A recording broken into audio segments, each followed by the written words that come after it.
Hello, welcome to another 15 cards. So we'll do the same as I've been doing in previous episodes.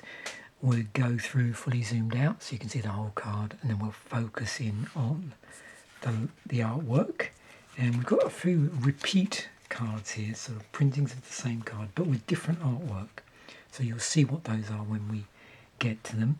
The theme in this video is these are all sack lands. They will get sacrificed for something. So first up we have the cycle of panoramas, and we've got Esper Panorama, so you can tap this for one colourless mana, or you could for one tap it, sack it, and then search your library for a basic plains, island or swamp card and put it into play tapped, then shuffle your library. But notice it has to be a basic plains, basic island or basic swamp. So that limits you to certain types of land. We've got the banned version, so the banned panorama, and this one is same thing, but this searches a library for forests, plains or island basics.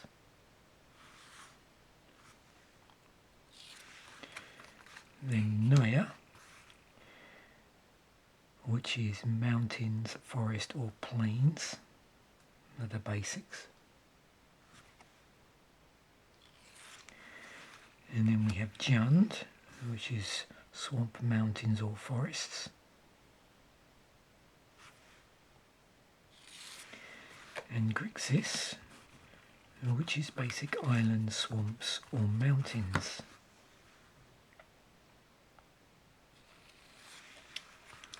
Another sack land here, we've got, and another one that can just tap for colourless mana is Warped Landscape. So 2 and tap it, sacrifice it, and you can search your library for a basic land card, so that's any basic land card, and put it onto the battlefield tap, then shuffle your library.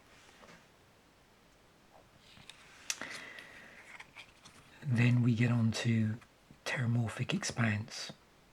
So there's no way of tapping for mana with this card. You simply have to sacrifice it, search your library for a basic land card and put it onto the battlefield tap, then shuffle your library. We have Evolving Wilds, which is functionally the same, and sack it, search your library for a basic land card and then put it onto the battlefield tapped, then shuffle your library. Now the interesting thing about Evolving Wilds is you're probably aware that out of the two of those cards, which are functionally similar, or functionally the same, Evolving Wilds I think is the one with the most amount of different artwork on it. So not only that, but you'll notice that the flavour text, if there is any, is also slightly different. So you can see here's a reprint with different artwork. And again, same card, different artwork, and we'll zoom in a moment and get to look close up at the artwork. Different again.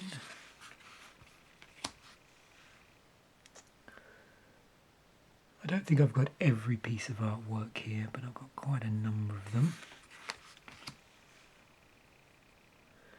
So I'm looking forward to zooming in on these.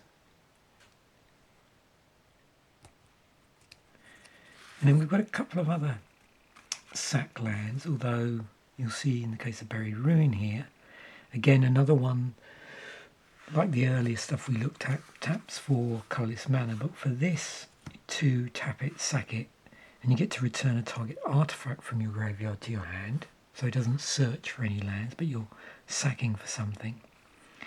And then Haunted Fengraf, again, you can tap it for colourless mana, and for 3 you tap it, sack it, and you can return a creature card at random from your graveyard to your hand. So again, something a bit different that you're sacrificing it for to then get So what we will do now is focus in on the artwork.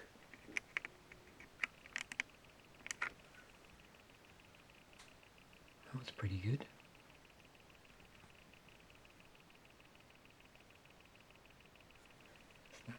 A little blurry maybe. Yeah, it's close, isn't it? Again, it's just on the edge of blurriness. There we go. It's probably as good as I'm going to get. So here's the Esper. It's interesting, all those sort of sliced and diced clouds. This is the artwork on the band panorama.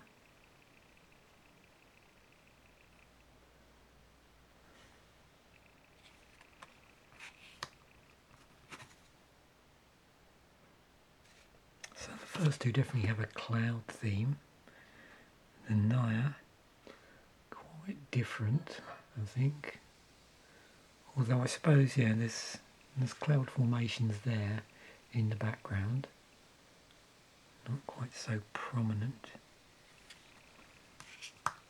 Oh yeah, definitely very appropriate for Jund, I think. Look at those very sort of volcanic storm clouds there. And then we've got Grixis, rather grim landscape there. We've got,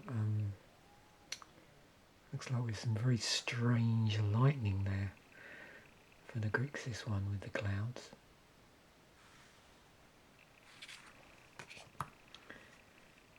And we have warped landscape.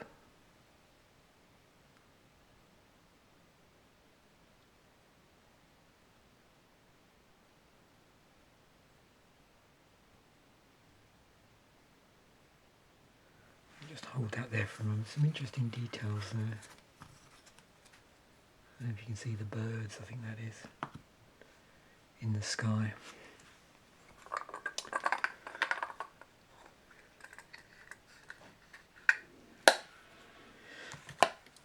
So I wonder who you think this character here is. So it looks like a flaming sword, doesn't it? No.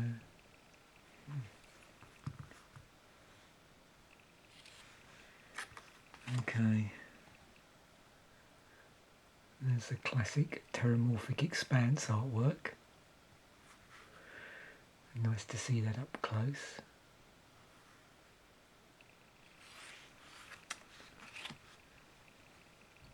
I think this is the original Evolving Wilds artwork.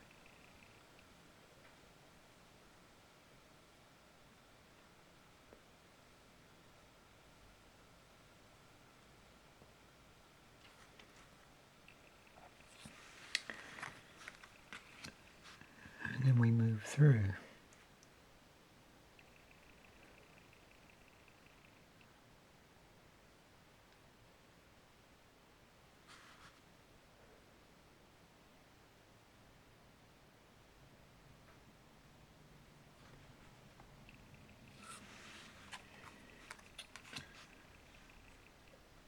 Yeah, this one I've always really liked,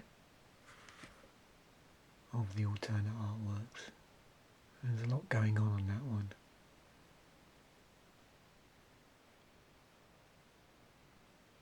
You got the lava flow, and I'm assuming this is like a snow-capped peak maybe. I don't know if this is necessarily clouds or not. I mean, this looks maybe like it's clouds here and here, and this looks like a snow-covered peak.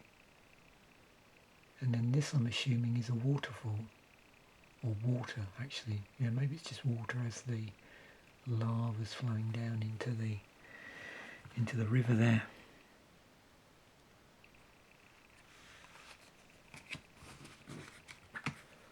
That's a pretty grim landscape. Reminds me a little bit of the wastes from that period, I think. for some reason without looking at one.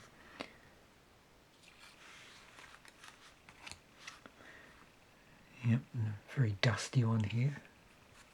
Like a sandstorm, I suppose this might be. Dust storm.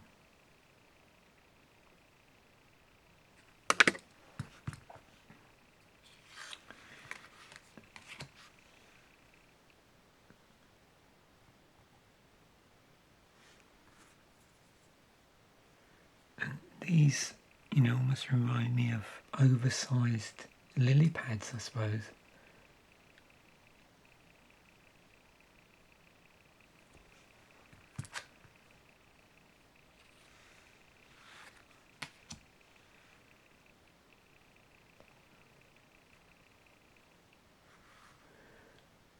It's nice on this one with the buried rune. You can see a lot more detail now when you get in nice and close. Lots of interesting touches there. And structures that maybe you don't always notice when you're just looking at it in the course of a game.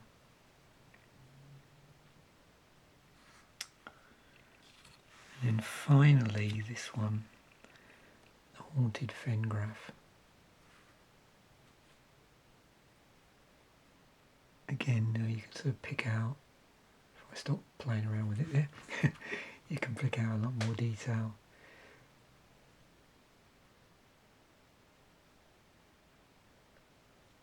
Quite a number of, actually, when I think about it, interesting lands in their artwork around this period, like lands that had interesting functionalities on them.